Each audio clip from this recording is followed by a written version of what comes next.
A member of my Patreon asked me this week, what are the most common challenges that drive couples in to see someone like you, in to see a sex coach? And it got me thinking, we should probably talk about what the most common challenges that couples face in the bedroom are and what to do about them. I'm going to highlight those things and I'm going to provide some simple and actionable solutions that you can bring into your own bedroom right away to support you and your partner. If you think you are the only couple that is struggling in the bedroom, please think again. As a sex coach, I hear the same issues over and over and over. And it's not to say that there's not unique instances. Of course, everyone's challenge and the unique shape and texture of their relationship is unique, but there are only so many issues that most couples are dealing with that lead them to work with someone like me. These are also the same challenges that people like me face in our own bedrooms. I'm not immune from having these challenges in my own relationship just because I am a professional. So please do not worry. You are not broken and you are definitely not alone. Let's start off with probably the most common challenge that we see in sex coaching, which is mismatched libidos. Mismatched libidos isn't really always what it is. We call it that, but for the most part, it's like mismatched styles more than anything else. The problem that presents itself is usually one partner wants sex more often than the other. The treatment course for many sex coaches and also sex therapists is to educate, to normalize about the fluctuations of the body, especially if one of the partners is female, the fluctuations of her over her lifetime or of her cycle. We talk about stress. We talk about different ways to schedule intimacy because it can be very difficult to just get on the same page when it's not as big of a priority anymore. We talk about different types of connection, ways of remaining intimate, not just through intercourse. But my take on this, that mismatched libidos is often a lack of education on your actual arousal style and your partner's arousal style. The way that you understand eroticism and how you get turned on and what is needed for you to have a hot and spicy and exciting sexual event is different. And you may not even know because it's sort of like you're a fish and you've just been swimming in water your whole life. You don't even know how to describe your erotic style. And you've never really probably considered that your partner has a completely different erotic style than you do. It's very rare that a relationship has both people be perfectly matched in their styles. So a lot of what I do in coaching is help people to learn their own style, communicate it and learn their partner style, and then create bridges between them. Number 2, most common thing we see in sex coaching is sexual routine and boredom. The problem is that sex feels repetitive or predictable or mechanical, and we're just not prioritizing it because it's not that exciting anymore. And the most common fixes, I swear to God, I don't know why this is the most common piece of advice out there, is try role play. How many times have you heard this? Try different locations, try fantasies, try role play. Yeah, those are nice. Role play is nice. If you have a Little Red Riding Hood, Grandma, Big Bad Wolf fantasy thing going on. I don't know who's playing grandma, but if you've got that going on, good for you. Absolutely do it. But I bet you've already done it if that is your thing. Roleplay, awesome, can be really fun, but I don't think it's the solution that people actually want it to be, or else you would see, Spirit Halloween would be open 365 days of the year if roleplay was keeping things hot and spicy in our bedrooms. Do try fantasies. Yes, do go to different locations. Have sex on the couch. I recently did an entire course on sex positions in which I basically wrote a love letter to the couch as an ideal lovemaking location. You should check out my course. The link is in the description. And definitely do yes, no, maybe lists. Indulge in your fantasies. Figure out what your partner's always wanted to do and then do it to them. Whether that's rimming or butterfly technique or any of the 100+ things I've said on this channel. But there is a point where you can't just try new things for the first time anymore. We still want you to have something to go back to when things feel routine, even if they used to feel very fresh, fantastical, and rare and extreme, and now you're doing them, once a month. We still risk getting bored because we're doing the same thing over and over again. And here's what I have to say on that. This is a lack of presence. This is a lack of real, deep, practiced presence, the kind of presence that you get only from cultivating a yoga practice or a meditation practice or running or journaling, disciplines that require a lot of intense presence. Those are what allow you to come back to the same activity over and over and over again and find novelty in it, because each time you're experiencing it as if it's for the first time. You used to be able to rely on sex when this relationship was new or you were, were young and able-bodied, sex was just in itself very exciting. So you didn't have to practice being present. It demanded your presence. Think about when you were learning how to drive a car, how present you were learning how to drive, right? Like every intersection, every turn signal, everything was like super high stakes all the time. And now when you drive, you're like talking to a friend, you're watching a video on YouTube. I see you out there. You shouldn't be doing that. Not even this video. Listen to it, don't watch it. We make things novel by being super present with them, even if we have done them 1,000 times. Think about something that you've done 1,000 times and could do 1,000 more. Play a round of golf with your buddies. Play your favorite video game. Like, do you find those things to be boring? Or do you constantly find ways to make them interesting? And is it really easy to do that because you're very present with it? Number 3 issue that couples come into sex coaching for is performance anxiety. And yes, this is true for both men and for women. So this may have to do with erections and stamina, or it may have to do with orgasms and pain, or some combination, or neither, or both. Performance anxiety means that one or both partners are feeling pressure to perform in bed, and that is actually taking away from their ability to enjoy themselves. The best advice that I and anyone else can offer you for this is shifting away from performance and thinking sex should look like this or feel like that into pleasure. Focus on what feels good and how to maximize what feels good to you and your partner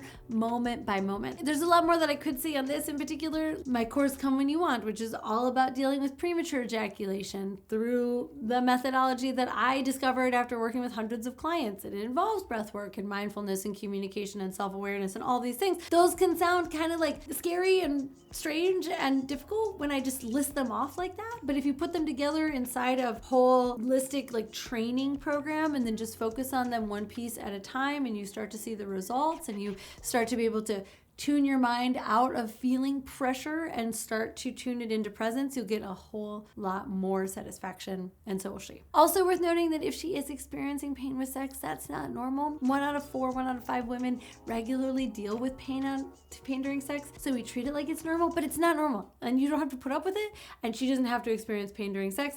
Have her go see a pelvic floor physical therapist, a gynecologist, work on your foreplay, hire an expert, but don't just put up with pain during sex. Let's be real for a second. Most men want to be better lovers. You want confidence, you want to please your partner, and you want a sex life that feels exciting, connected, and deeply satisfying for both of you. But here's the problem. No one ever taught you how to do that. You've probably pieced together advice from friends, movies, the internet, YouTube, hoping to figure it all out. That's where I come in. On my Patreon, I give you the tools you actually need to transform your love life. I'm talking about step-by-step tips and techniques that you can take straight to the bedroom. I'm talking about monthly Q&As where you can get real, actionable answers from me. No fluff, no awkwardness. I'm talking about bonus content that dives into topics that I cannot share here, techniques and insights that will set you apart as a lover. Here's the bottom line. Being a great lover isn't luck. It's about learning what works, understanding your partner, and building the kind of connection that leaves you both satisfied and coming back for more. If you are ready to stop guessing and start mastering what it takes to be a confident, unforgettable lover, click the link in the description and join my Patreon today.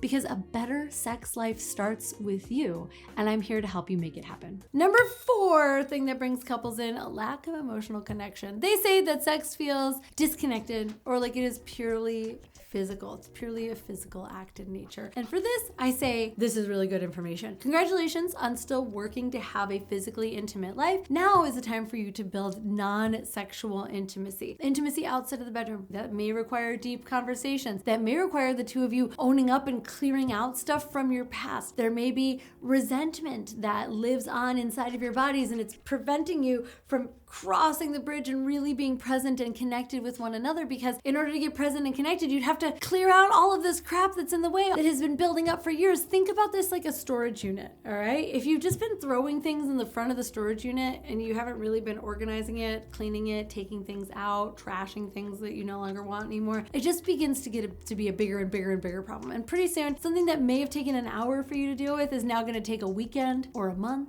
or something along those lines. Clearing out and maintaining your emotional connection with each other regularly is going to help you prevent this from happening. And if you find yourself that you're just going through the motions with sex, consider what is in the way of the two of you having an emotional connection and emotional relationship, and then work to get that out of the way for yourself and then with your partner so that it's easier for you to have great intimacy in all the ways. Now, I know that other professionals may say like, well, just do more affectionate gestures towards each other. Do gratitudes and like give each other little kisses and like start foreplay sooner or whatever. Yes, all good advice for sure. But I'm telling you, if sex has started to feel simply routine and there's no emotional connection to it, that's because our emotions have been buried and they're in the back of the storage unit and we just gotta clean all this crap out so that we can have them again. I definitely recommend getting a coach or a therapist for that one. Number 5, shame or insecurity around sex. This happens when one or both partners feel self-conscious about their body, about their past experiences, about their sexual preferences, or they were just raised in a household that made them feel bad about being a sexual person. This is the kind of work that you can do in a couple, absolutely, guided by a coach and a therapist, but it is also stuff that you're gonna have to kind of do some internal soul searching on, and for good reason, right?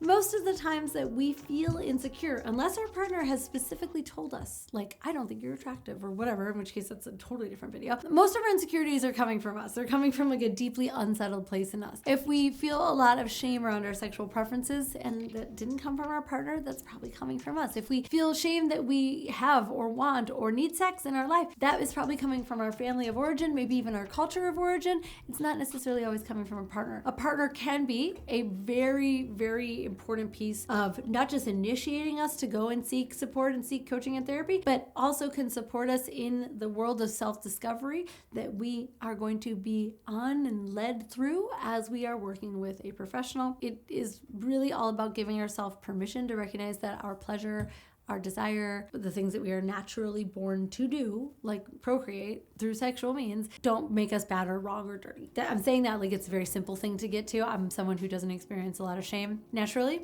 Pretty hard to embarrass me, and then I'm just not naturally inclined towards shame. I'm saying it like it's very easy. I'm not suggesting that it actually is easy. Number 6, different turn-ons and kinks. One partner has a fantasy or a desire that the other one doesn't share, and maybe they kind of judge it. Some of the most common advice that you hear: explore some kind of middle ground. Do a soft version of that fantasy. Communicate around it a lot, and maybe find a way for both partners to partake in it. And I'm here to tell you that is not good advice. A lot of the time when someone has a very strong and very specific fantasy, they're not trying to compromise on it. Like, that's the point. That's the fantasy. The fantasy is you take your dirty boot and you stick it in my mouth and you call me a scumbag. Like, that's the fantasy. So like, you putting a perfectly clean shoe on my chest and calling me a dirty boy isn't the fantasy. And I'm here to tell you that you can have a lot of erotic freedom and satisfaction from having your fantasies be met without having emotional and romantic partnerships with other folks who help you to meet those fantasies, right? There are plenty of mixed orientation couples where one person is kinky and the other person is not. One person finds they need to experience what it is like to submit to a dominant in order to feel whole and happy and satisfied with their life, and the other person is like, that does not feel good for me. I do not want to dominate you. Perfectly fine. Everyone can get what they want in this scenario if we are willing to think a little bit outside of the relationship to have it be met. And it's true that not every single fantasy needs to be acted on, but like, having clarity that this is a fantasy, it is important to you, and having safety to share it with your partner without them making you